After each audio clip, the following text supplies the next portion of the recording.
में अलगाव की भावना यानी alienation effect in Indian place. Hindi में अलगाव शब्द उपयुक्त है या इसका और कोई बेहतर विकल्प हो सकता है, ये आप बेहतर समझते हैं। लेकिन इस चर्चा को और इस चर्चा के विभिन्न बिंदुओं को आपके समक्ष रखने के लिए और हमारे ज्ञान को वर्धन करने के लिए, ज्ञान से भी ज़्यादा मुझे लगता है कि विवेक हमारा बढ़े, बुद्धि बढ़े, विजडम थिएटर को लेकर एक हमारे अंदर पैदा हो सके, ये सेशन उस नज़रिए से बहुत महत्वपूर्ण होने जा रहा है, क्योंकि इसमें इस देश के बहुत ही प्रख्यात अंतर्राष्ट्रीय ख्याति प्राप्त नाटककार और रंगकर्मी हमारे साथ इस सत्र में शामिल हैं। और इसलिए अब उन्हें मैं मंच पर आमंत्रित करने जा रहा हूँ। आदरणीय महेश दत्तानी साहब से निवेदन करूँगा कि वो मंच पर आएँ, और साथ ही अंजला महर्षि जी, असगर वजाहत साहब, उनसे भी गुजारिश है, डॉक्टर आतिमजीत, विजय कुमार शतपति जी, देवाशीष मजुमदार जी और वामन केंद्रे जी, आपसे भी निवेदन है कि आप सभी मंच पर आकर अपना स्थान ग्रहण करें। तालियां आप सबकी तरफ से। हमारे बहुत सारे युवा दोस्त इस सेशन में हैं जो थिएटर से, रंगकर्म से जुड़े हुए हैं, तो जाहिर सी बात है कि उनके लिए एक बहुत प्रेरक सत्र होने जा रहा है और वे बहुत उत्सुकता से प्रतीक्षा कर रहे हैं इस सत्र की शुरुआत की। तो मैं महेश जी, बिल्कुल सेंटर की चेयर आपकी है, क्योंकि इस सत्र की अध्यक्षता करने के लिए हमने आपसे निवेदन किया है, तो आप विराजें। और बाकी सभी से भी निवेदन है आप अपना अपना स्थान ग्रहण करें इस सत्र में। नहीं, आप बैठे सर, चेयर है।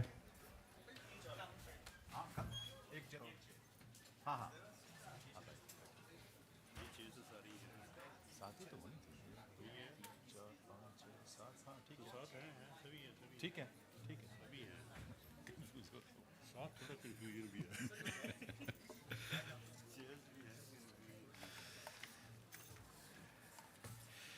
दिव्य सज्जनों, जैसे कि हम जानते हैं कि इस सत्र की अध्यक्षता के लिए, इसको चेयर करने के लिए हमने महेश दत्तानी साहब से निवेदन किया है। तो महेश दत्तानी साहब का हमारे सभी बहुत ही प्रख्यात प्रतिष्ठित नाट्यकारों, रंगकर्मियों का अभिनंदन, स्वागत साहित्य अकादमी की तरफ से। और चूँकि महेश जी बारी बारी से इस चर्चा को आगे बढ़ाएंगे अध्यक्षता करते हुए, लेकिन महेश जी के बारे में ज़रूर मैं वो परिचय बाकी सबका तो देंगे, लेकिन महेश जी के बारे में उनके जो परिचय के कुछ शब्द हैं जो मेरा सौभाग्य होगा कि मैं आपके सामने रख सकूं, वो मैं रखता हूं। क्योंकि एक प्रख्यात नाटककार के रूप में, रंगमंच निर्देशक के रूप में और परामर्शदाता के रूप में आपकी प्रतिष्ठा और आपके प्रति आदर भाव हम सबके मन में है। आपके नाटकों का देश तथा विदेशों में कई भाषाओं में अनुवाद भी हुआ है और उसका मंचन भी हो चुका है। आपका एक संकलन है, final solutions and other place, जिसके लिए आपको प्रतिष्ठित साहित्य अकादमी पुरस्कार से अलंकृत किया जा चुका है। और हाल ही में आपने न्यूयॉर्क में this is not a theatre company का नाम है ये, this is not a theatre company के साथ एक audio piece a little drop of heaven के लेखन और निर्देशन का भी कार्य किया है, जो न्यूयॉर्क टाइम्स द्वारा न्यूयॉर्क में प्रकाशित होने योग्य 5 कृतियों में से एक माना गया है। इस तरह से, और playpen performing arts trust के कला निदेशक हैं, तो आप सब जानते ही हैं। तो एक बार आपकी करतल ध्वनि के साथ महेश दत्तानी जी का बहुत बहुत स्वागत, अभिनंदन, अध्यक्षता के लिए गुजारिश, निवेदन, और निवेदन करूंगा कि इस सत्र का शुभारंभ करें। बाकी सबके परिचय के साथ वो उनको आमंत्रित करते रहेंगे और इस सत्र को आगे बढ़ाएंगे। Mahesh ji please.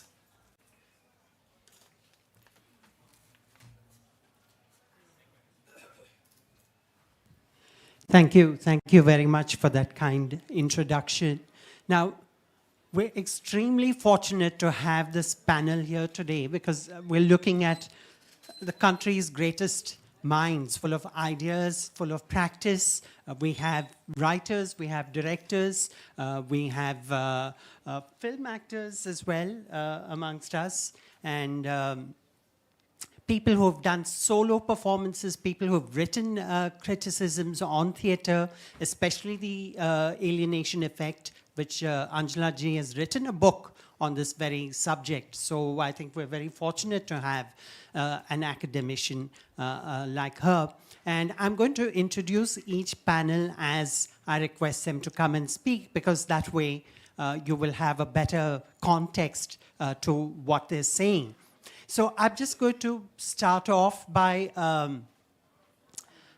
a sort of preamble, because again, alienation effect, what does it mean? Why does anyone want to alienate their audience, right?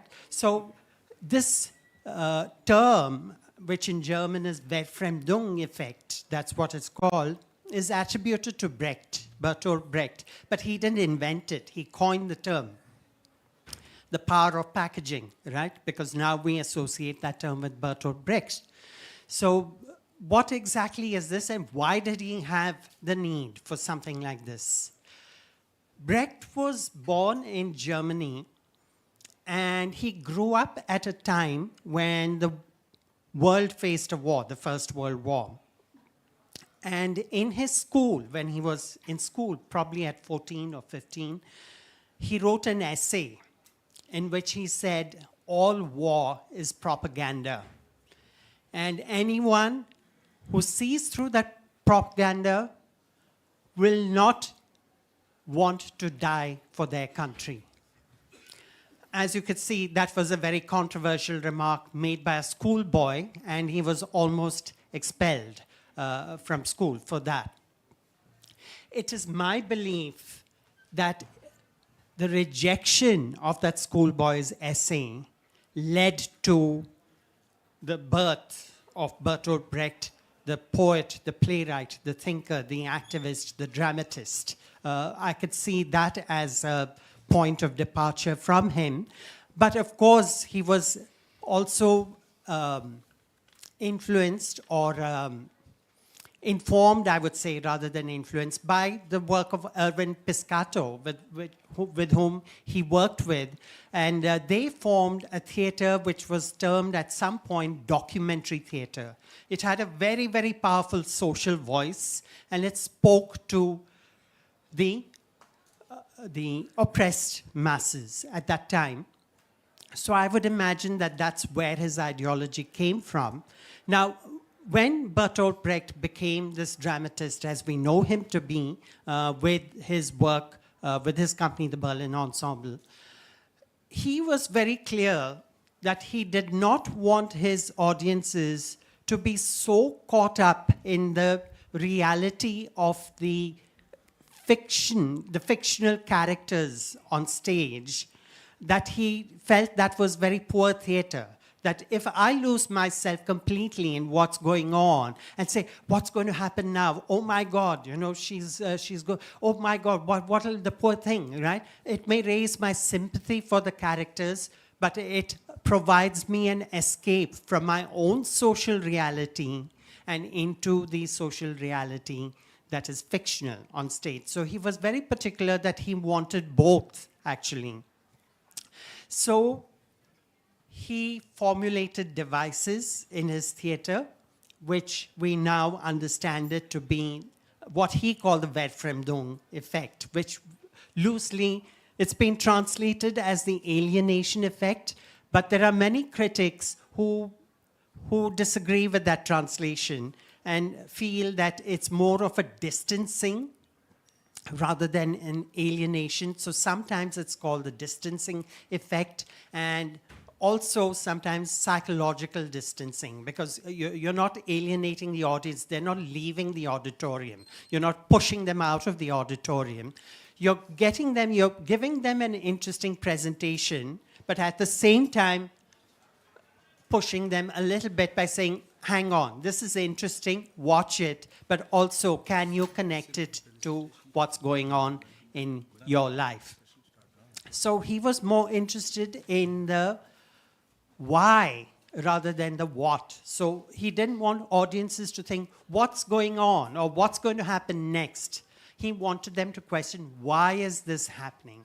And that is what differentiated him from many of the European practitioners who most theater following the Aristotelian dramatic structure would create plays where you succumbed to the charm of the aesthetics on stage and the illusion it created of reality. And this was a counter. It was antithetical to that kind of theater. How did he do that? It's very interesting and so familiar to all of us, is that he used gestures with what he called gestus, right? Now, the gestures were not expressive gestures, but impressive, in the sense they impressed upon the audiences who the character is. So they would be archetypal gestures of dominance, of action, which then suggested the character. Very often you see mother courage in this kind of a pose, very forward, very determined. I'm going to survive in spite of the war, right? And even the most emotional part of the story, when she loses her child, it's not an expressive scream. It's a silent, impressionistic scream. You just get the gesture of the scream, but you don't hear it, right? So that was one technique. Then he had very bright lights. He wanted all the scaffolding of the theater, whatever, and sometimes even the people providing sound effects were on stage, right? So this whole thing of the fourth wall, the imaginary fourth wall, was broken for him, right? Now, and of course he used music, and he used what we call epic theater, very sort of loosely connected scenes, and not honoring the unities, especially of time, that Aristotle's dramatic structure followed. He also had his performances in the round or in three. So as audiences, you would have audiences seated on the opposite. So you see audiences. So in a sense, you're seeing yourself watching the play, right? Now, how unfamiliar is this to our theater? We've never had this problem of the fourth wall. I don't think we've ever had this concept of an imaginary fourth wall where the actors pretend that they don't see the audience. And so the audience pretends or suspends their disbelief that what they're watching is very, very real and very, very private, and they feel privileged to be a part of it. We've never had that. So what does the alienation effect mean in our theater? I think, it requires just formulating, because it exists. It's always existed. It continues to exist. It's nothing new. And the question which it would be nice if the panelists also answer is that, how are we using this distancing effect, which is so, it's in our blood. It is part of our theater, whether you look at Sanskrit theater or whether you look at contemporary Indian theater. If you just let alone the sort of very rarefied cantonment English theater, which unfortunately I'm a part of. But if you just ignore that, then I think you will get a wealth of theatrical conventions and truisms in the artistic sense.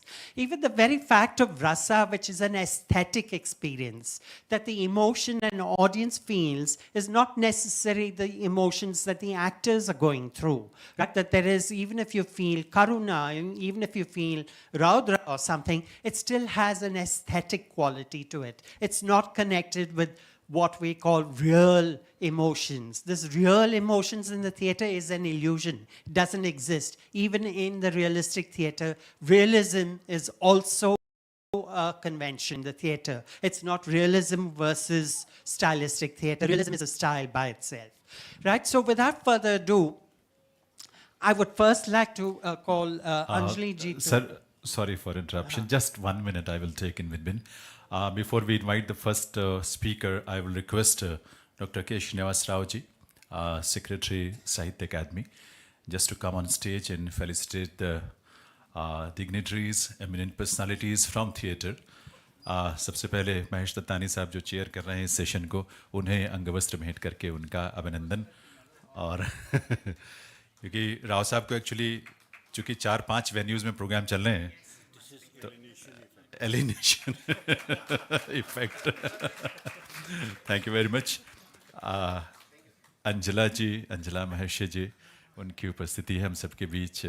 उनके इस field में भी बहुत बहुत योगदान है उनका।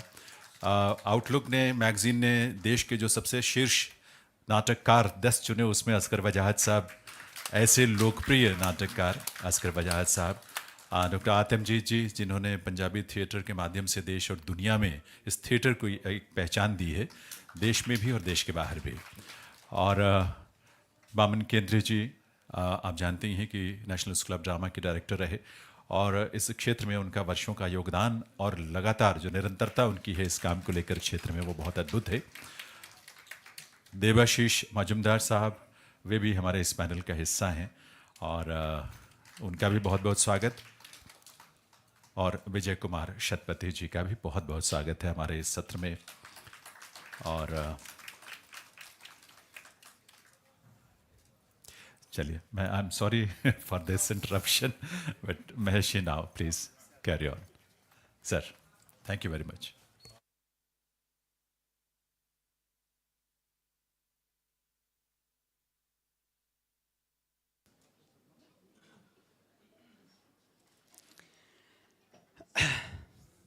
Now, Angela ji's thoughts are important because, I don't know, pardon me for saying it, but perhaps she is the most qualified amongst us to talk about the alienation effect because that's part of her study.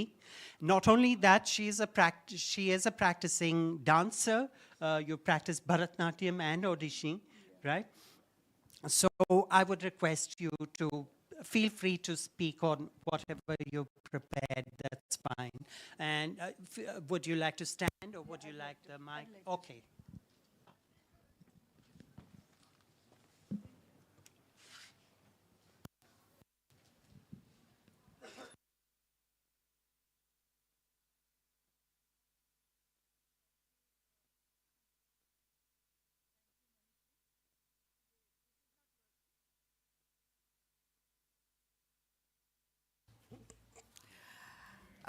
Thank you Mahesh ji. ये मेरा subject रहा है, इसलिए मैंने सोचा कि मैं अगर बोलना शुरू करूँगी तो बहुत ज़्यादा हो जाएगा, तो टाइम का कांस्टेंट भी है, तो इसलिए मैंने लिख कर ही लाई हूँ और आप देखिए कि आप इसके बारे में क्या सोचते हैं। Friends, we are here to discuss whether Indian plays have element of alienation effect as developed in the epic theatre of Bertolt Brecht. To have a fruitful discussion on the subject, it is important to understand the connotations of these two words, epic and alienation. In India, we understand the word epic as a long monumental poetry. Ramayana, Mahabharata, the two epics are an important part of our great heritage. Innumerable stories from Ramayana and Mahabharata have inspired the playwrights of ancient times. Classical Sanskrit theatre believed in telling a story. Without any prop or set, the actor in Bhana is one of the 10 Rupakas as described in Natya Shastra, जहाँ पर सिर्फ एक ही आदमी खड़ा होता है और सब वो एक्ट करता है, बातें करता है. Without any proper set, the actor in Bhana could entertain his audience by giving a detailed description of a market full of goods, flowers, clothes, and eatables. He himself believes in his surroundings and then makes people believe in him. The traditional theatre forms like Bhavai, Tamasha, Nautanki, the byproducts of Sanskrit theatre, continue to enjoy this freedom of playing with space and time. In Europe, epic is understood as an Aristotelian term for a form of narrative which is not tied to time, as against the tragedy that is bound by the unities of times, place, and action. In German language, epic is a particular narrative form. Brecht's strong dislike for the orthodox naturalistic theatre helped him to develop a new kind of language which would negate realism in the first place and tell a story that would entertain and educate the audience. Translated and performed in Hindi for the first time. The play opens with a discussion between Neta and Sutradhar. Neta is full of dreams. He wants to take his country to new heights. Sutradhar wants him to face the reality. He confronts Neta with an element of corruption in 4 different forms: an old man, a youth, a young woman, and a Mamuli Ram. पहली दफ़ा मामूली राम का character उसमें आपको देखने को मिलता है. Incidentally, they work in the office of Neta. The dichotomy between the aspiration of Neta and the ground reality is exposed by the Sutradhar, the artist. Here, a play within play situation negates realism. Also, the treatment given to the four characters, first as four separate principles and then turning them into characters, brings surprise element in the performance. Evam Indrajit to Badal Sarkar is another excellent example of the new trend. The character of author in this play is looking for a subject around him. He invites three persons from the audience. They are Amal, Bimal, Kamal. And then as an afterthought, he sees Indrajit and says, Evam Indrajit. The audience sees these four characters going through different stages of life. The play has multiple locations which are shown through suggestive designing. The play gives a bird's eye view of a particular strata of society and not the story of one particular family using a box set. Dharmavir Bharati's classic play Andhayug, based on the last days of the Mahabharata war and the death of Duryodhana, has the potential of a 70 mm film. The play opens with Kathavachak, the storytellers, who narrate the woes of the Kaurava clan, comment on their follies, give information about the changing locations in the play. Their descriptions of wounded soldiers coming back reminds us of the miseries of Second World War. Interestingly, the whole play is written in blank verse. The fourth play I would like to talk about is Einstein by Mohan Maharshi.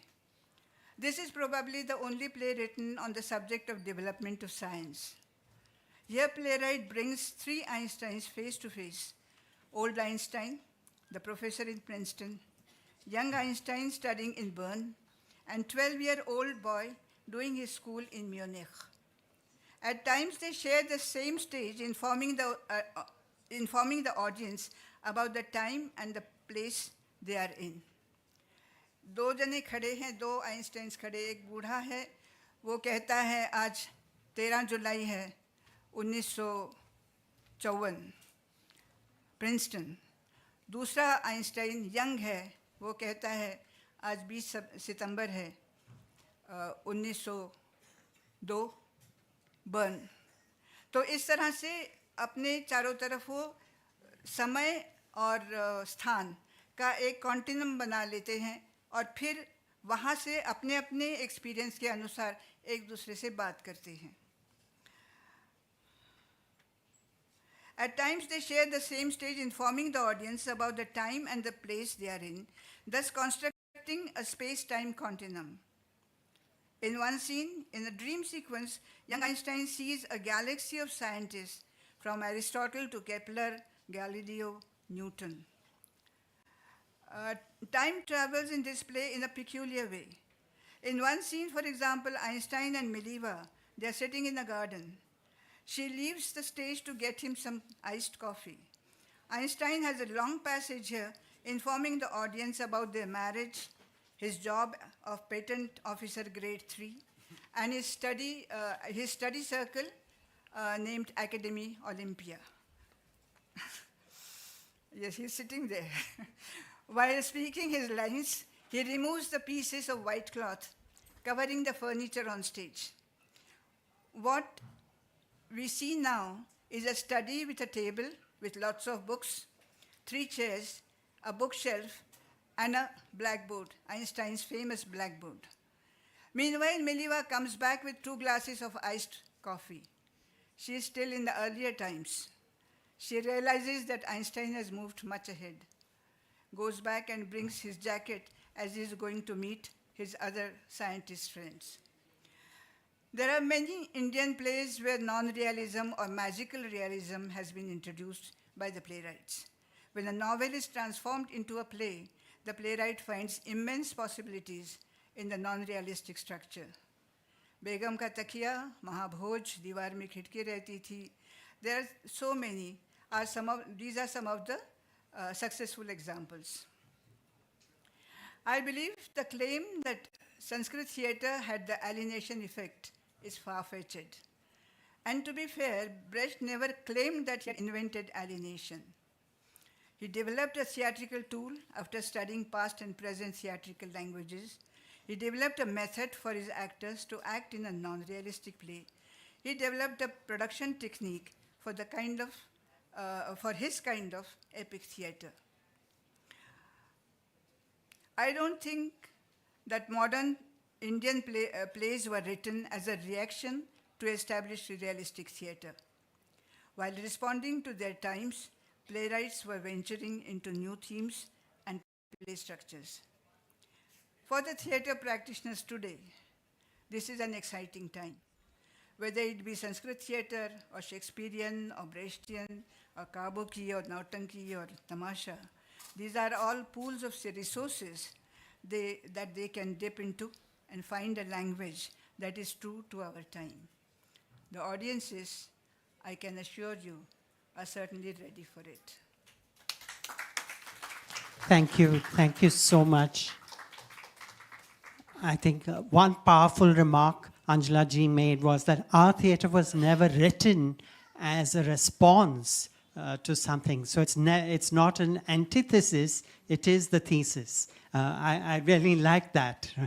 Now, sadly, I mean, I could go on listening to all of you for hours, but I've been sort of given this warning that I have the unpleasant task of, telling people your time is up.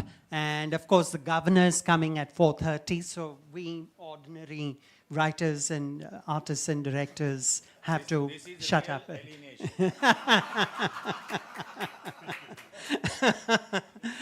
Right? So I love you all, we love you, but 10 minutes is all we have for each speaker. So I have the unpleasant task of setting up my timer for 8 minutes. So if you're speaking and you hear this, it's not my cell phone ringing, it's your 8 minutes so that you have 2 minutes to wind up. I'm so sorry. I mean, I can't believe I'm doing this to all of you. Please forgive me. So now I invite Mr. Asghar Vajayed, who is, as rightly pointed out, Outlook has named him as one of the top 10 Hindi playwrights. Why of the country, of the world? So I think that is an important distinction. And his play, Just Lahore Nahi Dekhiya, is iconic and timeless. I don't know how many productions are running of that play for so many decades. So without further ado, Mr. Vajayed. दोस्तों, मैं इस विषय को आपके सामने इस तरह रखना चाहता हूँ कि मैंने इसको समझने की कैसे कोशिश की। और आप जानते हैं कि मैं नाटक लिखता हूँ। मैं नाटक का कोई विद्वान या थ्योरिटिशियन नहीं हूँ। तो किसी भी विषय को समझने का तो मेरा अपना ढंग होगा, अपना तरीका होगा। मैं उसको आपके साथ शेयर करना चाहता हूँ। देखिए, एक बड़ी मज़े की बात है, आदमी का, मनुष्य का यथार्थ से काफ़ी डिबेट रहा है, काफ़ी झगड़ा रहा है। रियलिटी जो है वो उसको अच्छी भी लगती है, लेकिन वो उसको चैलेंज भी करता है। वो उसको मानता भी है और वो नहीं भी मानता है। वो कहता है कि इससे तो दिल भर गया, अब इसके आगे क्या, अब कहाँ जाना है, क्या करना है। ये डिबेट जो है, ये डिबेट बहुत लंबे समय से बहुत लोगों के बीच में ये डिबेट हमेशा चली है और इंसान ने इससे आगे पीछे के रास्ते निकालने की कोशिश की है। ठीक है, जो हम देख रहे हैं वो ऐसा है, लेकिन क्या वो काफ़ी है? क्या वो काफ़ी है? वो क्या था, वो क्या होगा, वो और क्या होगा, और अब जो है और जो होगा उसके बीच में क्या रिश्ता होगा, क्या कोई संबंध बनेगा या नहीं बनेगा। ये कोशिश पूरी की पूरी हमको साहित्य में, लिटरेचर में और ख़ास तौर से पोइट्री में मिलती रही है। और इस कोशिश के चलते हमने यथार्थ के सामने चुनौतियां खड़ी की हैं।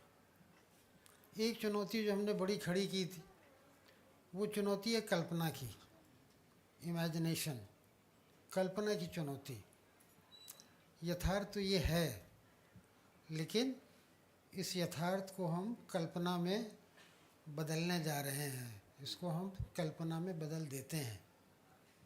कल्पना में बदलने की बात आप देखते हैं कि हमारे साहित्य में ख़ास तौर से जो पूर्व का साहित्य है, जो ईस्ट का लिटरेचर है, उसमें ये अलग अलग तरह से आपको आती हुई दिखाई देती है। हम एक चीज़ का एक रूप स्वीकार ही नहीं कर सकते हैं। हम ये नहीं कह सकते हैं कि तोता सिर्फ तोता है। तोता तोता नहीं है, तोता तोता है भी, तोता कुछ और भी है ना। तोते के आगे और क्या है? ये कल्पना हमको अजीब अजीब डायरेक्शंस में ले जाती है। और इसी के साथ साथ जो हमारे समाज और हमारे कल्चर के जो दबाव हैं, जो प्रेशर्स हैं, वो भी हमारे ऊपर पड़ते हैं। एक दबाव जो हमारे यहाँ बहुत मध्यकाल तक रहा है, अब हो सकता है कि हम उससे सहमत नहीं हैं, वो मन और बुद्धि के द्वंद्व का दबाव था। मन और बुद्धि। आपको एक सूफी कवि का एक शेर सुनाऊं जो इस दबाव के बारे में है। वो है कि वो अजब घड़ी थी कि जिस घड़ी, वो अजब घड़ी थी कि जिस घड़ी लिया दर्स नुस्खे इश्क का। यानी वो अजीब घड़ी थी जब इश्क का पाठ पढ़ा, प्रेम का पाठ पढ़ा। वो अजब घड़ी थी कि जिस घड़ी लिया दर्स नुस्खे इश्क का, जो किताब अक्ल थी ताक पर, सो वहीं धरी की धरी रही। बुद्धि जो है, ज्ञान जो है, वो ताक पर धरा रहा, क्योंकि हमने उससे बड़ा पाठ पढ़ लिया था, वो प्रेम का पाठ। प्रेम का पाठ पढ़ लिया तो उसकी हमको आवश्यकता नहीं रही।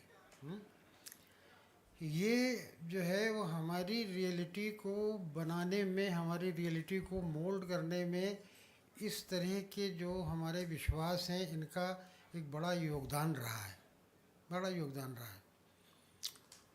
और सारी कल्पनाएं आप देखिए कि जो दास्तानें हैं, जो हमारे एपिक्स हैं, जो वो सारी की सारी जो है कल्पना की ऐसी उड़ानें हैं जिसकी कल्पना करना भी कठिन है।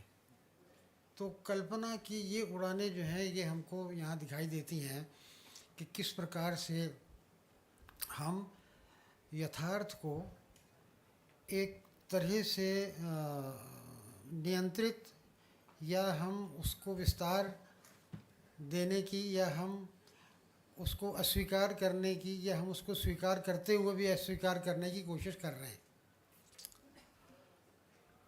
अब यहाँ पर हमें ये देखना हो कि ये कल्पना की उड़ान जो है, इस कल्पना की उड़ान की कोई दिशा या आधार नहीं है।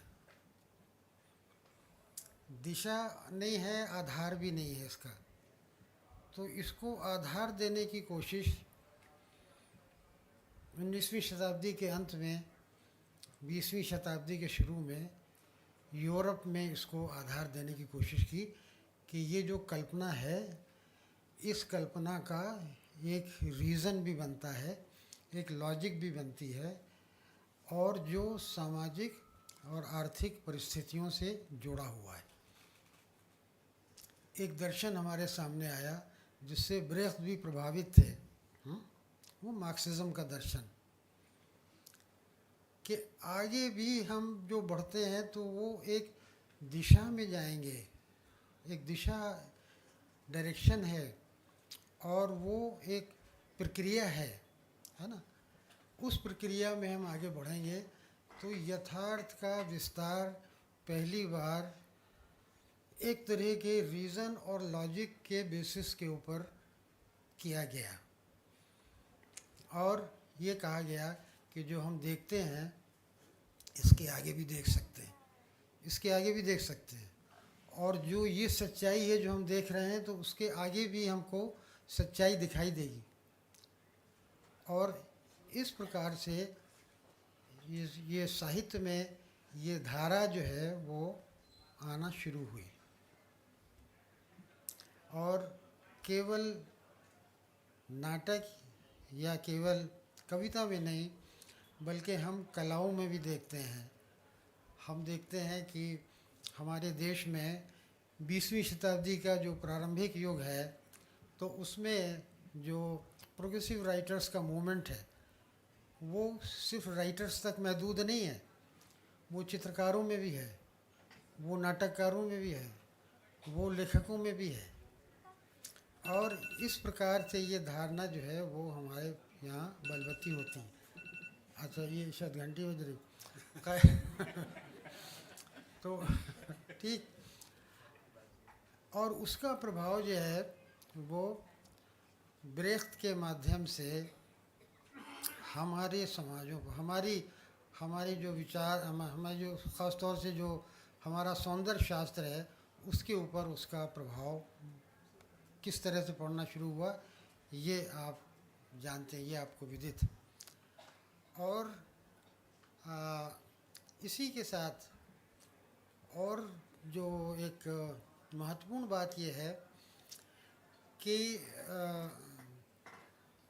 सारी कलाओं में जो ये हो रहा है, जिस इस तरह की भावना, इस तरह की जो एलिमेंट, इस तरह के जो विचार आ रहा है कि यथार्थ का विस्तार कैसे होगा, यथार्थ के रूपों को कैसे समझा जाएगा, इसका असर कई जगह कई स्तरों के ऊपर पड़ता हुआ हमको दिखाई देता है। वजह शायद ये है कि ये वो ज़माना था जब यूरोप जो है ऊब गया था अपने उस स्थिति से जहाँ वो पहुँचा है, जो कि एक तरह से औद्योगिक क्रांति का समय था। वो ऊबा हुआ था तो उसको किसी ऐसी चीज़ की तलाश थी जो ब्रेख्त को शायद चीन में मिली, चाइना में मिली, वो चीज़ जिसकी तलाश थी कि अब हम अपने इस रियलिज़म को किस तरह से परिभाषित करेंगे, किस तरह से हम इसको आगे बढ़ाएंगे। तो ये मेरा ख़्याल से यथार्थ की तरफ ईस्ट के और वेस्ट के रुझान के टकराव का ये एक नतीजा है। जब आप ईस्ट और वेस्ट के विचारों को लेकर के और उनको आप कला के संदर्भ में रखते हैं तो उससे ये बात निकल के, ये एलिनेशन की बात निकल कर के सामने आती है। तो ये एक अपने को समझाने के लिए मैंने ये कुछ अपने दिमाग में कुछ नोट्स बनाए थे जो मैंने आपके सामने रखे। बहुत बहुत आपका शुक्रिया, आपने इसको सुना।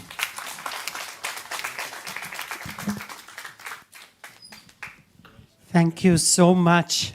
Yes, brilliantly said that it's the meeting of East and West that creates this. Like Twain was wrong, he said, never the twain shall meet, Rudyard Kipling, I mean. But, I think that's a wonderful original thought of the East and West meeting and something very interesting and exciting happening. Now we have another major Indian playwright writing in Punjabi, also a director and actor. And Mr. Atamjeet has done solo performances. And I think that's a great way. I think you did mention that, there's something about this Ek Patra Abhinay, which automatically gives it a quality of aesthetics and drama and is non-illusory in some way and hence makes the experience more exciting. I hope you speak a little bit, sir, about your solo performance, but feel free to speak on what you've prepared also. That'll also be interesting. That's not my condition. It is It is the condition. the condition. Okay, but put my alarm at 9:30. Okay. I will wind up within 30 seconds. Okay. Okay. Done. बहुत आसान कर दिया काम मेरा मेरे से पहले बोलने वाले स्पीकर्स ने। मेरे मन में एक प्रश्न बार बार आता था कि जैसे भी हमें समझाया गया या बातें सुनते हैं लोगों की, तो ऐसे लगता है जैसे एलिनेशन एक टेक्निक है, एक विधि है। मुझे लगा नहीं, ये विधि नहीं है, इसके पीछे आइडियोलॉजी है। मैं कोशिश करता रहा कि उस आइडियोलॉजी को पकड़ने की कोई यत्न हो उसका। संस्कृत थिएटर में बहुत सारे ऐसे एलिमेंट्स हैं जो हम एलिनेशन के कॉन्सेप्ट के साथ जोड़ सकते हैं। वो रंग पट्टी है, वो पूर्व रंग है, वो करैक्टर अलग अलग भाषाएं बोल रहे हैं, 2 करैक्टर बोल रहे हैं, तीसरा सुन भी नहीं रहा उनको। बहुत सारे एलिमेंट्स ऐसे हैं। और कमाल की बात यह है कि एक चीज़ कि संस्कृत थिएटर में विलन उस प्रकार का विलन नहीं है जैसा होता है। विलन में भी हीरो बनने के चांसेस होते हैं। एक ही थीसिस हुआ अभी तक संस्कृत नाटकों के विलन पर, उसने भी इसको प्रतिनायक कहा है, खलनायक नहीं कहना चाहता वो भी। इसके पीछे हमारी ईस्ट की वो फिलॉसफी है जो ये कहती है कि प्रभु जस्टिस करते हैं। अगर तुम्हारी मुंदरी गुआच गई है, वो मिल जाएगी, उसको याद आ जाएगा। ये फिलॉसफी है कि कुछ भी गलत होने वाला नहीं है, अंत में सब कुछ मिल जाएगा, everything will be all right, have trust in your destiny. This is not the case with Greek theatre, this is not the case with epic theatre also. तो वो एक फिलॉसफी डेफिनेट आप उसमें से निकाल सकते हैं कि ये फिलॉसफी एग्जिस्ट करती है। मैं कोशिश करता रहा जानने की, कोशिश भी सीरियस मैंने तब की जब बहुत सारे आलोचकों ने कहा कि मेरे नाटकों में ब्रेख्टियन एलिमेंट्स हैं।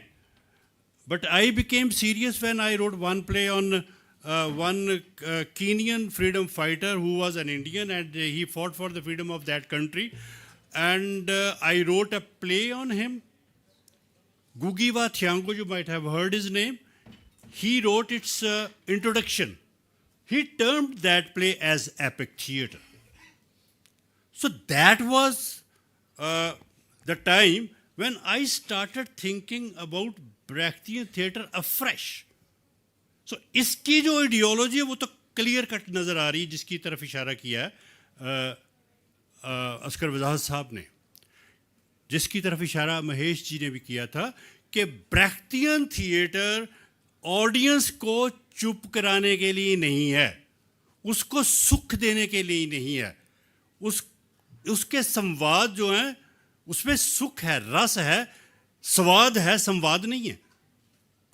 हमारे थिएटर, मैं बाद में आऊँगा कि कैसे मणिपुर में आज भी एक आदमी, आज नहीं कुछ समय पहले एक आदमी ट्रांस में ले जाकर ऑडियंस को वही इफेक्ट क्रिएट करता था जो ब्रेख्ट करता था अपनी एलिनेशन की थ्योरी के साथ, उसके बिना। कन्हई लाल की तरफ इशारा कर रहा हूँ मैं, वो लंबा हो जाएगा, मैं सिर्फ इशारा ही करूँगा उसकी तरफ। तो इसके पीछे अर्वन पिस्केटर का नाम आया 2 बार, मैं उसके भी पीछे जाना चाहता हूँ। मैं जाना चाहता हूँ मेयर होल्ड के पास। मेयर होल्ड जो है वो रशियन था लेकिन जर्मन डिसेंट का था, मूलतः वो भी जर्मन था। और उसने कावाकामी नाम के एक बंदा, उसकी कंपनी में सादा याको की रिदमिक स्टाइल की एक्टिंग देखी थी, maybe in 1902। That is the beginning of non realistic theatre in west. तो उसमें एक प्ले का जिक्र मैं करना चाहता हूँ, द डॉन प्ले उसने किया। उसमें प्लेकार्ड्स लगा दिए गए, लीफलेट्स जो बांटे गए लोगों के अंदर, अनाउंसमेंट होती थी बार बार किसी न किसी चीज़ की। एक एक्टर खड़ा हो गया और अनाउंसमेंट आ गई कि रेड आर्मी ने जो है वो ब्रेक थ्रू कर लिया क्रीमिया में। क्रीमिया आजकल फिर वो खबरों में है। तो उसके बाद एक बंदा सोलो सॉन्ग गाता है, as martyr you fell, audience खड़ी हो जाती है साइलेंस में, वो सॉन्ग खत्म हो जाता है, प्ले दोबारा शुरू हो जाता है. The definite philosophy behind this play is के लोगों को ऑब्जर्वर बनाना है, उनको डिसीजन मेकिंग में लेके जाना है. उसकी जो प्ले की आइडियोलॉजी कुछ भी हो सकती है, लेकिन ऑडियंस को वो डिसीजन लेने के लिए प्रेरित कर रहा है बार बार. यहाँ से पकड़ा फिर अरविंद पिस्केटर ने. तो ये है उसकी बैकग्राउंड, हमारे ब्रेक्ट की जो कुछ उसने किया अरविंद और मैं आपको बताता हूँ कि क्या उसने पे किया अपनी इस फिलॉसफी के लिए. मेयर होल्ड ने उसको टॉर्चर किया गया, बहुत बुरी तरह टॉर्चर किया गया. और वो ये कहता है, in hunting formalism you have eliminated art. अपने आप को कहता है कि तूने हंट करते हुए उसको कहा गया, in hunting formalism you have eliminated art. He was mercilessly beaten and executed for his mysticism and for the neglect of socialist realism. उसको एग्जीक्यूट कर दिया गया. This is the price that he paid. So it starts from Meyerhold, very strong protest. उसके बाद फिर पिस्केटर उसको उठाता है, फिर ये आता है हमारे ब्रेक्ट के पास. एक बात और मैं क्लियर करना चाहता हूँ, इंडिया के साथ ब्रेक्ट का वो संबंध नहीं है जो चाइना के साथ है, जिसका जिक्र भी अभी हुआ. मेई लांगफांग एक चाइना की बहुत बड़ा एक्टर था, लेकिन करता वो फीमेल रोल था. और जब जापानीज ने कंट्रोल कर लिया चाइना को, उसको कहा गया कि अपना रोल करके दिखाओ आर्मी को. प्रोटेस्ट यहां तक जाता है, उसने अपनी मूछें बढ़ा ली, नहीं करूंगा. That is what the philosophy of Brechtian theatre is. ये सुख नहीं देता, ये स्ट्रगल में डालता है. और सुख का वक्त निकल चुका है. इंडियन प्लेज, इसीलिए संस्कृत प्ले 1000 के साल के लिए चुप कर गया. आजकल क्या हो रहा है, मैं बहुत ध्यान से पढ़ रहा था 2-3 किताबें जो मेरे हाथ में लगी, आदि रंगाचार्य जी की या नेमी चंद्र जैन जी की, और प्रसन्ना ने भी एक किताब लिखी है अभी, वो भी किताब पढ़ रहा था. तो इस नतीजे पर ये सारे लोग पहुंच रहे हैं, और मैं भी शामिल हूं उसमें, कि हम अपनी इंडियन ट्रेडिशन की फिलॉसफी को किसी तरीके से हम रखे हुए हैं उसमें. मैं अपने प्लेस की तरफ देखता हूं तो बहुत सारा ट्रेजिक मटेरियल उसमें है, लेकिन कहीं ना कहीं होप फिर एंटर कर जाती है. मेरे अपने पास भी उसकी कोई एक्सप्लेनेशन नहीं होती कि क्यों आ गई है होप. मुझे लगता है वो मेरी इंडियन फिलॉसफी है, वो मेरी इंडियन बैकग्राउंड है, जो मैं ब्रेक्टियन होते होते भी फिर इंडियन हो जाता हूं, निकला नहीं जाता उसमें से. ये कुछ सोच के नहीं करता कि अब मैं ब्रेक्टियन हूं और अब मैं होने लगा हूं इंडियन. फॉर एग्जाम्पल, कैसे ब्रेक्ट कैसे होता बंदा. मैंने वर्ल्ड वॉर 1 पर एक प्ले लिखा. अब उसमें से एक कैरेक्टर पर प्ले लिखना बहुत आसान है, लेकिन वॉर को एक मटेरियल के तौर पर यूज करना, you will have to leave that kind of structure जो हमारे ऑर्डिनरी प्ले में होता है. तो आप मोन्टाज में जाओगे, उस नैरेटिव में जाओगे जिसकी ब्रेक्ट मांग करता है. इसी तरह मैंने प्ले लिखा, आप लोगों को शायद कम ज्ञान होगा उसका, सबको नहीं मैं कहता, कुछ लोगों को होगा भी. एक गदर पार्टी ऑफ इंडिया बनी थी. गदर इंडिया वाला 1857 वाला नहीं, गदर पार्टी ऑफ इंडिया अमेरिका में बनी थी, और लोगों ने लेड बाय मोस्टली पंजाबीज, उसमें कुछ महाराष्ट्र के लोग भी थे, बंगाल के भी थे. 157 लोगों को एग्जीक्यूट किया गया था, फांसी के तख्ते पर चढ़े थे. 200-300 लोग और थे जिनको जेल हुई और अलग अलग किस्म की इम्प्रिजनमेंट हुई. अब 157 लोगों की मूवमेंट को मैं कैप्चर करना चाहता था. अगर मैं 1 या 2 हीरो पकड़ लेता हूं तो वो गदर पार्टी का इतिहास नहीं बनता, वो करतार सिंह सराबा का बन जाता, वो एक आदमी का रह जाता. 157 को कैसे लेके आऊं मैं? और उसके पीछे एक डेफिनेट आइडियोलॉजी भी थी जिसकी बात व्यक्त करता है, जिसका मैं जिक्र कर चुका हूँ. तो व्हाट आई डिड वाज कि स्टेज के ऊपर एक प्ले के अंदर प्ले कर रहे हैं वो उस पार्टी को, तो प्ले के अंदर प्ले, लेकिन सभी लोग फिर भी नहीं आ सकते. एक काशीराम का कैरेक्टर है मेरे सामने आया, बहुत अमीर आदमी था, सारी फंडिंग वो करता था बंदा चुपचाप. बाद में उसको एग्जीक्यूट जिस केस में किया गया उस केस में वो शामिल भी नहीं था. अब उसका जिक्र ही कब होता है. मैंने एक बहुत बड़ी बुक खड़ी कर दी स्टेज के ऊपर, तो कुछ कैरेक्टर मैं किताब में से लेकर आया. वो कहते हैं कि हम फुट नोट्स में हैं, लेकिन फुट नोट्स को आप नहीं निकाल सकते, हम तो बाहर आ सकते हैं ना.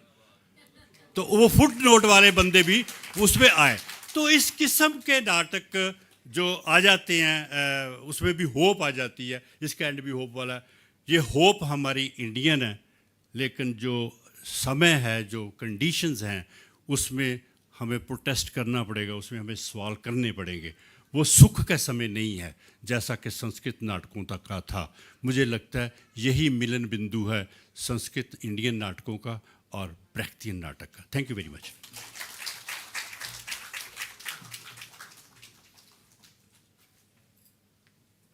Thank you so much, Atamji. As you rightly said, the purpose of theatre is not to make an audience happy.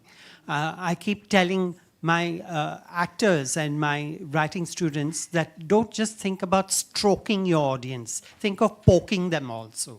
And I think that was a point well brought out. Now we have another eminent playwright. It's raining playwrights. That's great. Wonderful. I'm in good company. Mr. Bratya Basu. Oh, he's not here. Oh, how sad. I'm sorry, I take my words back. I was wondering why this is. Okay. I invite another luminary from the theatre, Mr. Debashish Majumdar. He has a theatre company called Shudrak, right? And again, if you've seen any of the theatre work from Bengal especially, it's as close as we can get to group theatre, this whole theatre of ideas and psychophysicality. So please feel free to speak about your theatre or whatever you wish to speak on. Yes. Try to conclude in 9 minutes. Okay, all right.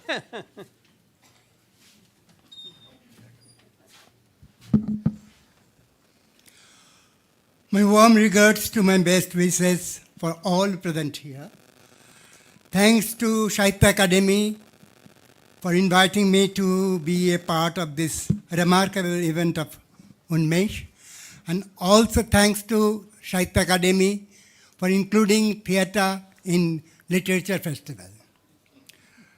It is difficult to determine the exact time in which the alienation effect was brought in our theatre arena. Though, in my opinion, theatre cannot have a subcategory as Indian theatre.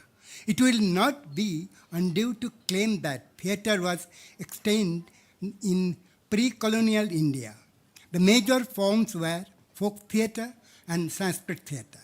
Some theatre exponents have tried to find the roots of Sanskrit theatre in Greek theatre, but the originality of the Sanskrit theatre cannot be denied. The unity of place, one of the main features of the Greek theatre, was not at all a characteristic of Sanskrit theatre. The style of acting was also different. Our ancient theatre scripture, including Bharat's Natya Shastra, delineate Rash and Bhava.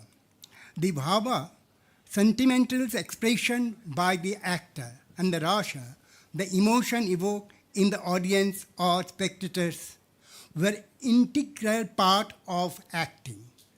Alienation effect, the chief or sole exponent of which is the actor, against whom stand the spectators whom Brecht described as co-author. Raises question on which we have to ponder. In the prologue of Kalidas Abhigyan Shakuntalam, the dialogue between the Sutradhar, the narrator, and the Noti, the actress, aptly use Bhav and Rash. The question arises whether their style of acting follows that of the king and Shakuntala. Now, this cannot be. The Sutradhar and the Noti communicate with the audience in their own independent way. How to classify this kind of action, or at the end of any Sanskrit play during the recital of Bharat Bhakko, can any actor exhibit so-called involvement in a character? In the colonial period, Shishir Kumar Bhaduri, an eminent actor of the Bengali theatre, used to enact Ram in the play Sita. Some from the audience applauded him, saying that he seemed to have no other existence than Ram on stage. To this, Shishir Kumar answered, within quote, "But while being in the character, I do have to be very careful that love and kush get the footlight," unquote. Can the distance between the role on stage and the real self of the actor be called alienation? Those of us who have associated themselves with the theatre in the 70s of the last century, have been acquainted with the word alienation effect in the context of the Western theatre only. Beethoven and Aaron Piscato, in their Dogmas of Theatre, have discussed alienation effect, which can be traced in the concept of epic theatre, and which, breaking the barriers of the Aristotelian tradition, has presented new theory on acting and presentation. This theory, in this explanation and application, has drawn heavily from Marxism.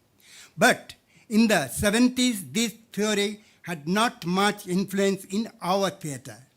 By our, I precisely mean the Bengali theatre.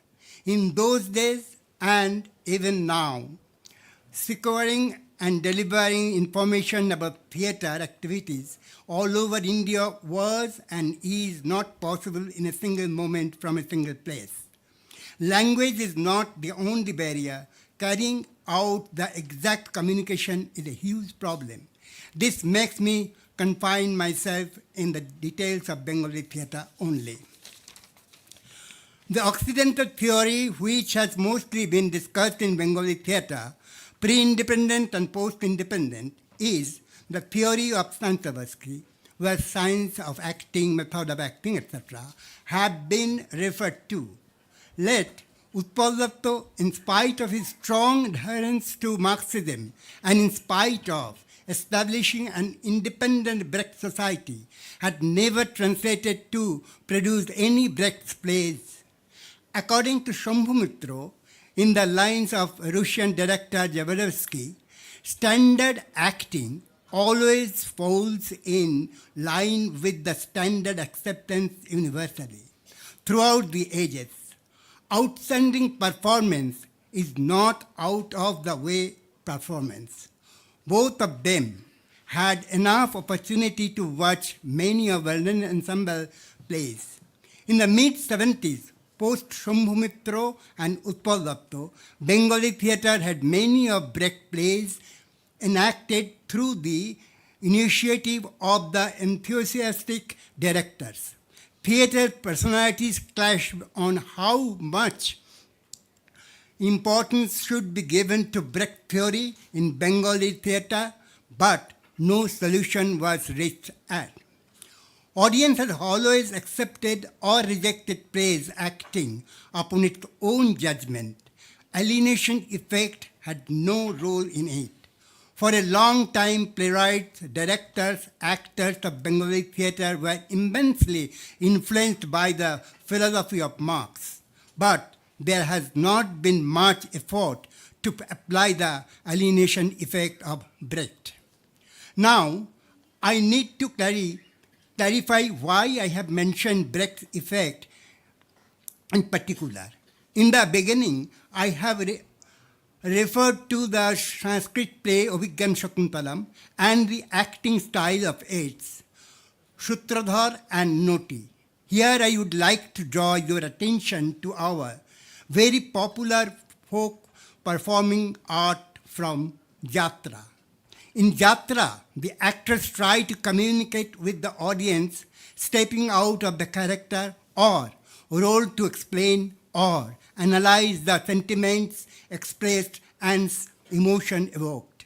The actor's effort is always to reach the audience through the character and beyond the character in different styles. This illustrates distancing the role from the real. The dual model is also exhibited in Bengal's another folk form of performing art, that is Kirtan rendition. This model reaches its artistic height in Rabindranath Tagore's play. Initially, Rabindranath's plays were influenced by the Western structure, the Greek plays and the Shakespearean plays. But his search for the original form made him delve into the folk form of India, especially Bengal. He gave a unique modern touch to the folk form, sometimes by the use of songs, sometimes in the description of an event. He has drawn the actor out of the core character many a time. The distancing or drifting away has not been given any specific term. We can certainly call this alienation effect.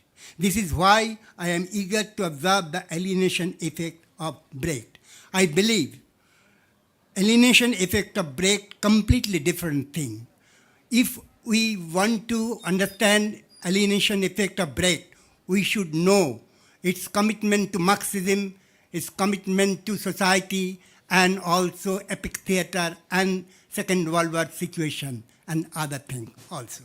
However, Bharat, in his Natyashastra, score of drama, first chapter should 114, 115, 116 mention, in this world of drama, there will be solace for the bereaved, the overworked, the mourner, and it has to be religious, commendable, well intention and rejuvenating and enlightening for the mankind.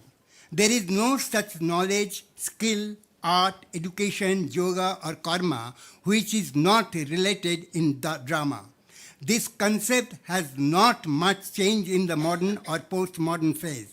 So, with the evolution of time and society, theatre will find its ever new form. It has no obligation to stick to any particular theory or any particular style of the structure. Today's theatre will be obsolete tomorrow. As time will pass on, we have to look for a new theatre which will grow old again. And in this way, we have to carry out our search for the new form of theatre. Theatre is an art continuous research, whether to theory or form can be everlasting. Thank you. Thank you. Thank you so much. It's interesting how Brecht found a home in Bengal, because I think all his plays have been performed in Bengali, right? And it's, again, the dedication of the society to socialism. And it's not as if they've taken Brecht because it's a new form. They've taken Brecht because it's a familiar form for them. So it's like not like being adopted, but the prodigal son returning home to Bengal, so to speak. So thank you very much for that.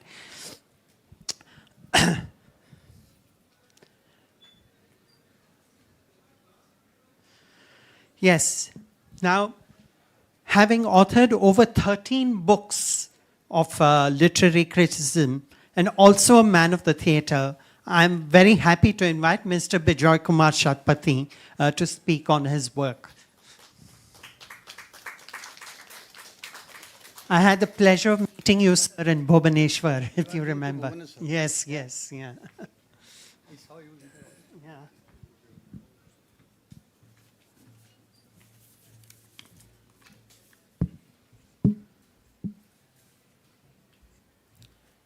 Renowned theatre persons in the stage, dear friends,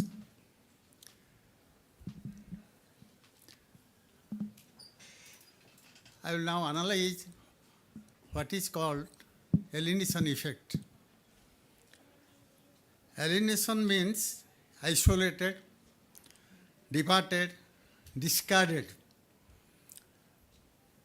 dislocated from others, society, from surroundings. But from the view of literary context, the theory, it connotes man's detachment to the world and loss of communication and meaning. It is needless to say that alienation is a salient feature of existentialism.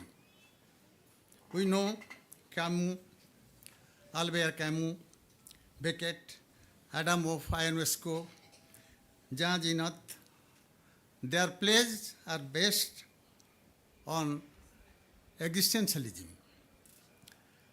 But when we say alienation effect, it is the concept of Bertolt Brecht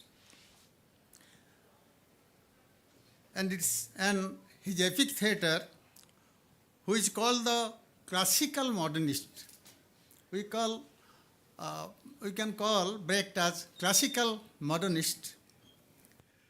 And after Shakespeare, he is the most performed of all dramatists. Epic theatre means a theatre that narrates rather than represents. Brecht studied Marxism thoroughly. He wanted the theatre as well as art should be instructive and not illusory. And it should give the workable picture of the world.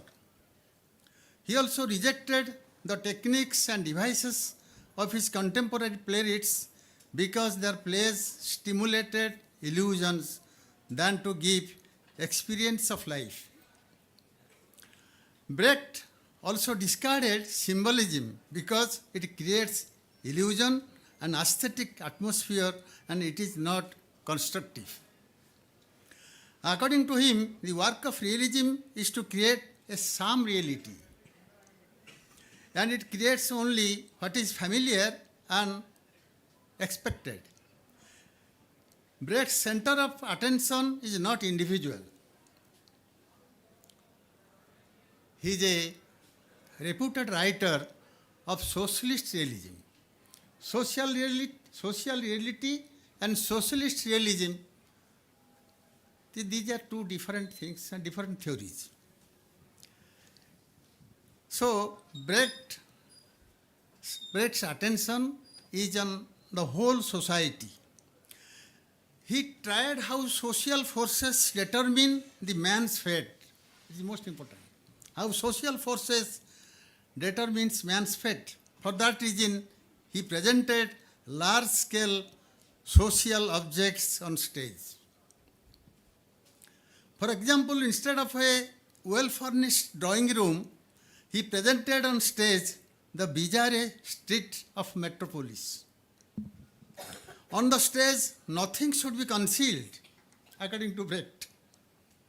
For example, scenery was openly theatrical and newsreels were projected on backdrop and lights presenting moon and stars were left unconcealed. The characters did not pretend to be the person they played. They made clear that they were acting certain roles. He did not believe in the need of any make-believe. Make-believe world, he did not believe in the need of any make-believe world on stage, and therefore he refused any sort of illusion to be created on stage. He found it responsible to induce the audience to identify own experiences and feelings with the production. The more the audience identified with the character, the less it learned, he felt. The spectator, according to him, should be enabled to add on an attitude of inquiry and criticism in his approach to the incident. Epic realism is thus an extreme form of undisguised realism in acting. To achieve this type of production, Brecht introduced what is called alienation effect. The first condition for A effect, alienation effect, short form A effect application, is that stage and auditorium must be paused, everything magical, and no hypnotic tensions should be set up. The audience should not be worked up by a display of temperament or emotional identification. In 1928, Brecht, in his production Threepenny Opera, adopted the above theory. First time in Threepenny Opera in 1928. And it gathered support from the sociologist, for example, Fritz Sternberg, and critic, philosopher, his friend, Walter Benjamin. He's a good friend of Brecht. His famous book, Understanding Brecht, was published in the year 1966. Stanley Mitchell has written its introduction, and it is translated by Annie Bustock. Brecht in his plays like The Good Person of Szechuan, Life of Galileo, The Caucasian Circle, Mother Courage and her children had experimented his ideology. In fact, Brecht built a scientific theory of a radical drama. Scientific theory of a radical drama in which he has done experimental work upon contemporary society. Brecht and his Berlin ensemble played a vital role to popularize and promote the theory. Brecht discarded the bourgeois realism based on empathetic identification between audience and actor. His plays are introduced by narrators, interpreters, sometimes by cynics, compeers, and cabarets. The Brechtian theory of drama, his alienation effect and epic theatre, is not free from its own contradictions. It has its own contradictions. Of course, after the production of his Threepenny Opera and Mac the Knife, Brecht got worldwide reputation and recognition and popularity also. One of his, there are several contradictions, and one of his contradiction is what I feel. Brechtian theatre created new aesthetics, but not new politics in art. In this connection, we can analyze how the alienation effect was present in Indian drama also. Before Brecht, it should be pointed out here that the above theatrical device is present in ancient folk theatre as well as Indian classical theatre and also in our post-colonial theatre, present theatre, contemporary Odia theatre. The modern Odia theatre after 1970, where narrator, interpreter is present and the spectators are alienated from the characters and plot. At times, narrator and interpreter comes to the stage and describes about the development of the story. Devashish Da, he has given the example of Abhigan Shakuntalam. Another famous playwright who has written a Prakrit drama, Karpura Manjari. He belongs to this place, Raj Shekhara, the famous theoretician also. Kavya Mimamsa is one of his famous work, where Sutradhara and Pariparshika, they narrate the story, and they, in the Prastavana scene, Sutradhara as well as the Pariparshika, they enter into the stage and they narrate about the story. let us discuss about the folk theatre of India, that is unself-conscious, spontaneous, boisterously naive. The classical theatre is rigid, complex, and sophisticated, but the folk is unlearned. The classical is chiseled, the folk sprawls. The classical demands mathematical exactness. One is rural and other is regal. Strength, the strength of the classical theatre and also the folk theatre, they exist in India with their own strength. Tamasha, Bhavai, Notanki and Nakal are very popular in northern and western part of India. Similarly, Jatra in Bengal, Lida, Chau, Deshiya Nato, Giti Natto, Pala of Odisha, Therukut of Tamil Nadu, Jakhyagan and Kannada are rich with the local colors, rituals and Puranic elements. One thing I want to point out here, there is a crisis after 1970. In colonial period, there was a cultural gap between rural theatre and elite theatre. It is a historical fact, and I will analyze shortly. It will take 2-3 minutes. The gap is strengthened a lot after independence in India. The professional theatre companies were almost closed between 1970-75. The folk theatre were in a wretched condition because the urban theatre viewers did not like it. Similarly, the rural audience could not understand the elite theatre, which was full of experiments. Actually, it is a critical period in the history of theatre. Sangita Nataka Academy was very much concerned and serious of it. An academy organized a seminar for 2 days entitled Round Table on the Contemporary Relevance of Traditional Theatre. It is a historical document. Reputed theatre persons all over India attended the seminar.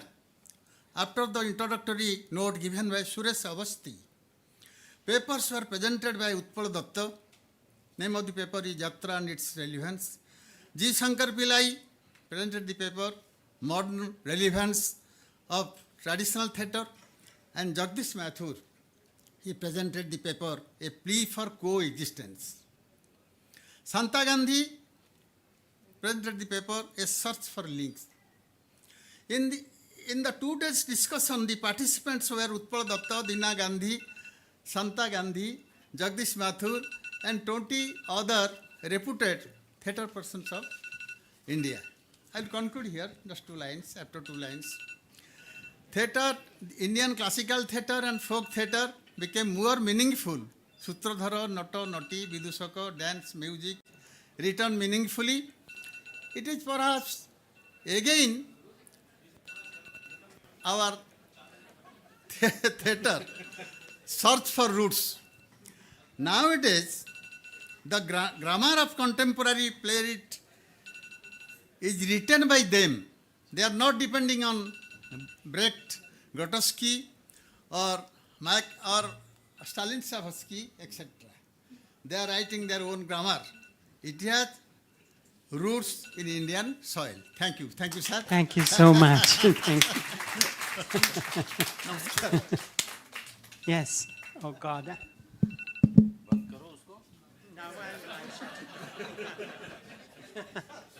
I hate this job. I'll never again am I going to be chair.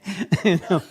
Now, last but certainly not the least, here's before you get up, let me finish what I have to say, is that here is a director whom I admire personally, simply because I've seen so many of your works over the years, right from Zulwa. You've probably even forgotten your production, but I remember it. Right, yeah. Your first production, right? It was inaugurated here in Bhopal. Oh, okay. Good. So you are familiar with this theatre. It's cutting edge, it's social, it's theatrical, it's got everything that we've been talking about. From Greek comedy to Sanskrit drama to contemporary theatre with a social voice like Nirvan, the play on the lives of transgender people. He has this, what was it called? Janeman. Janeman, yes. he has this gamut of work, aesthetically produced, politically accurate, and of course, dramatically very alive. So, ladies and gentlemen, Mr. Vaman Kendre, and I'm not putting the timer for you. Speak as much as you want till the governor arrives.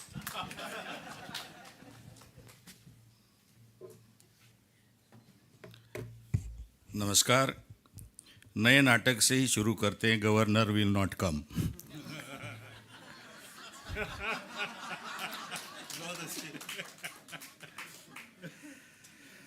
मुझे लगता है कि alienation का सबसे बेहतर उदाहरण वो bell है।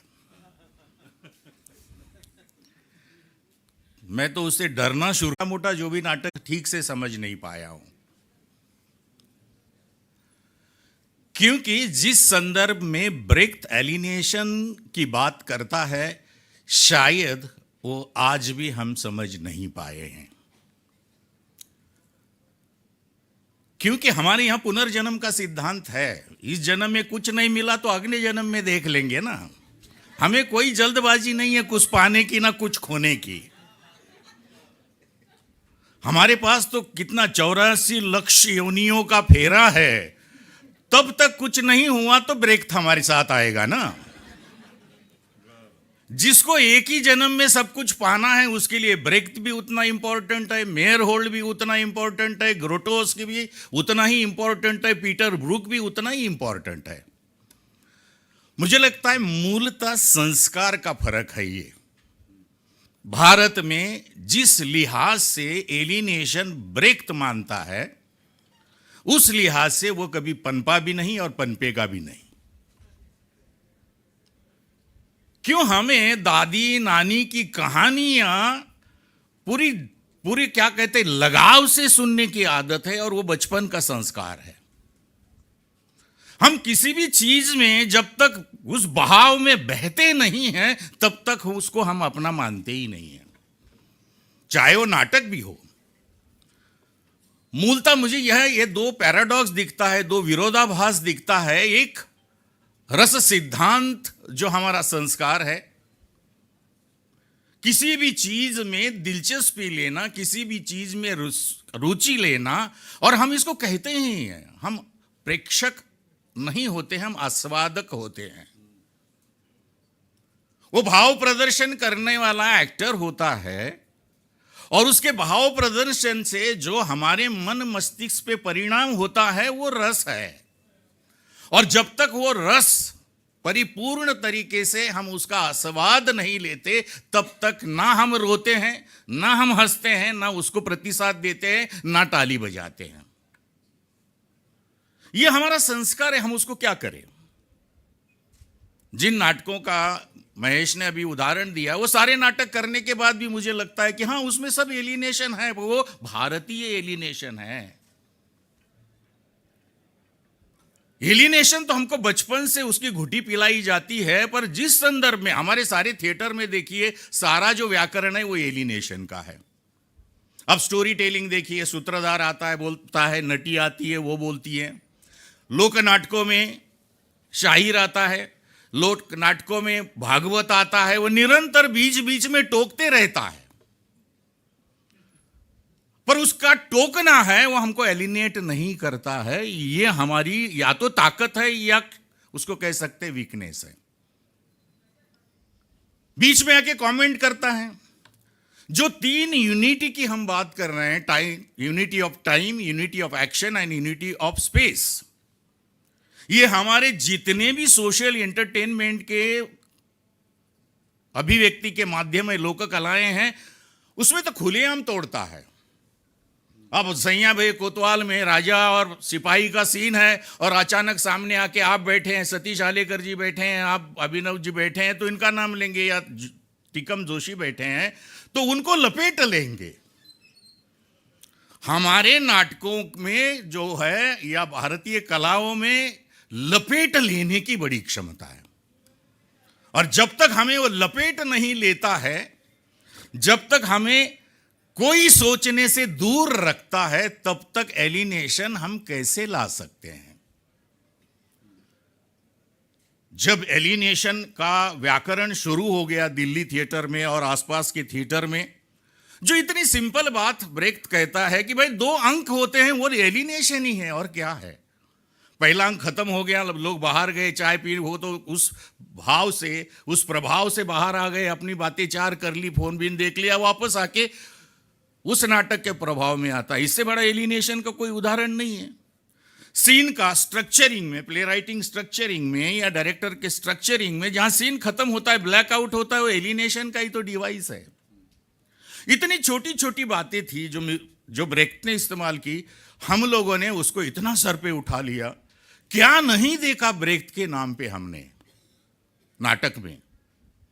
मोटरसाइकिल आ गई, जीप आ गए, बसेस आ गई, एक नाटक में तो क्रेन आ गई, आर्थरोई क्रेन में बैठ के नीचे उतर रहा है। आर्थरोई का साइज इतना है और इतने पटाखे बज रहे हैं, पूरे टेरेस में भी पटाखे बज रहे, इधर भी बज रहे।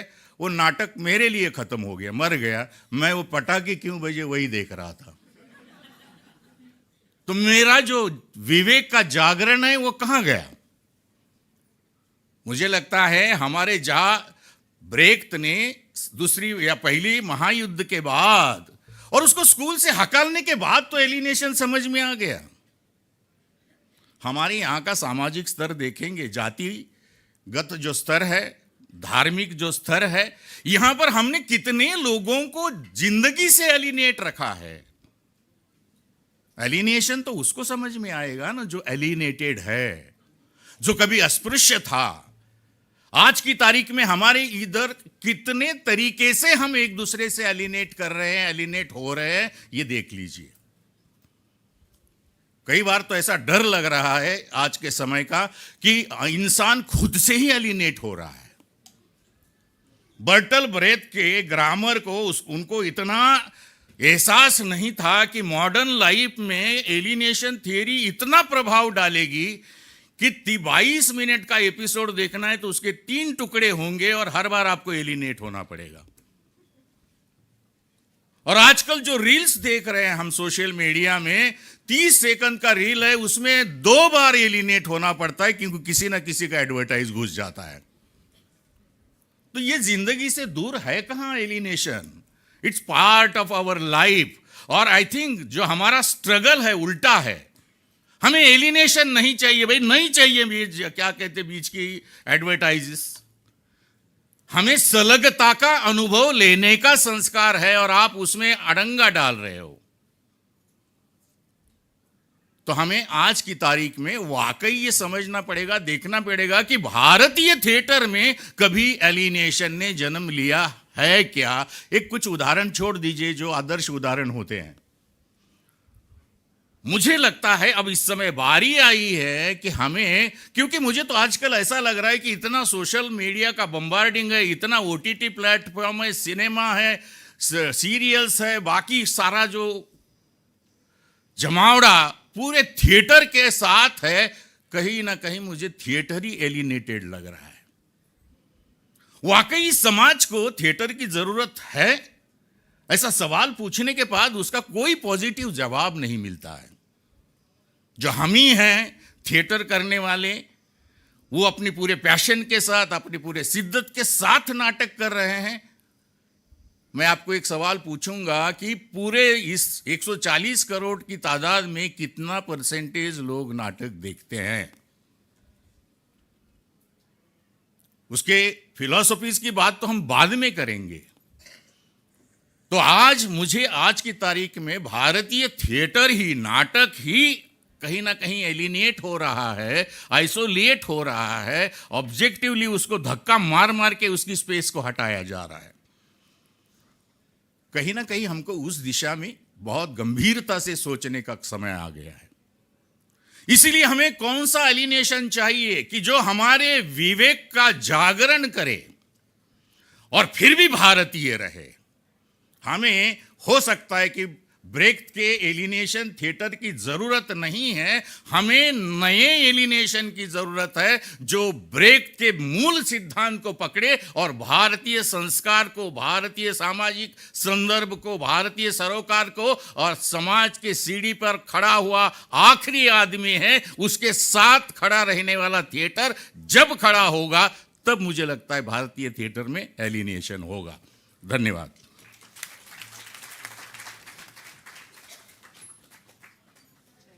Thank you so much. You've raised so many questions that is the mic on? Can you hear me? Yeah.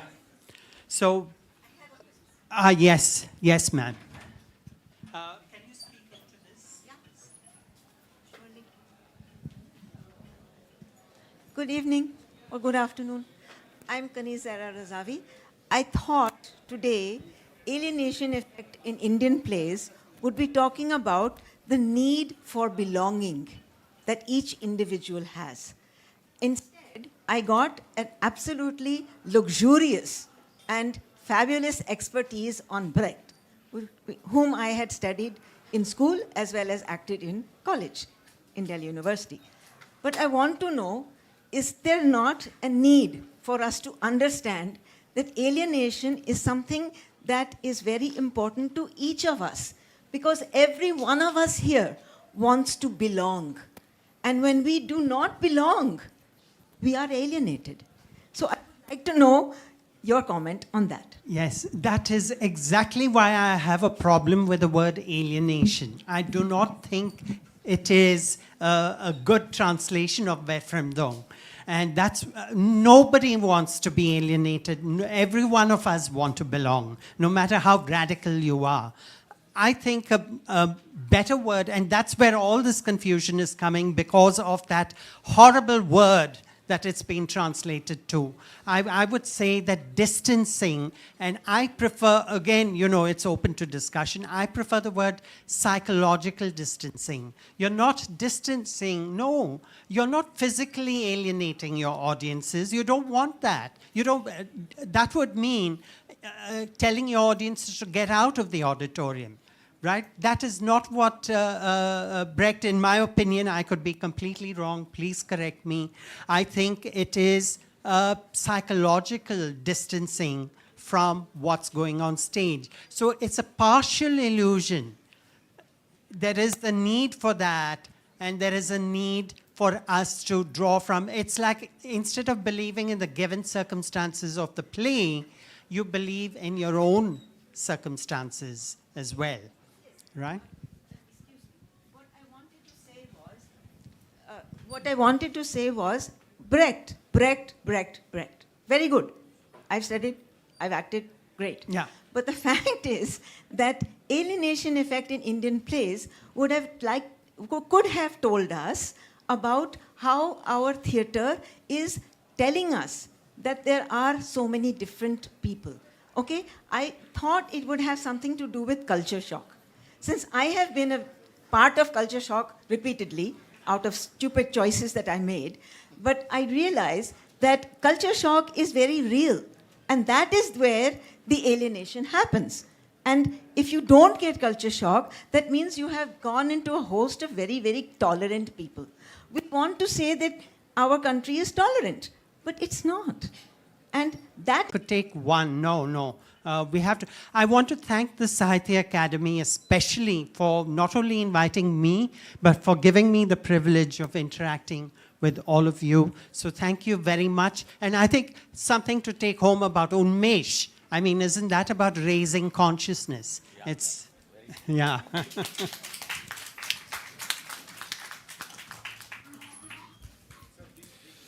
Thank you so much for this wonderful session.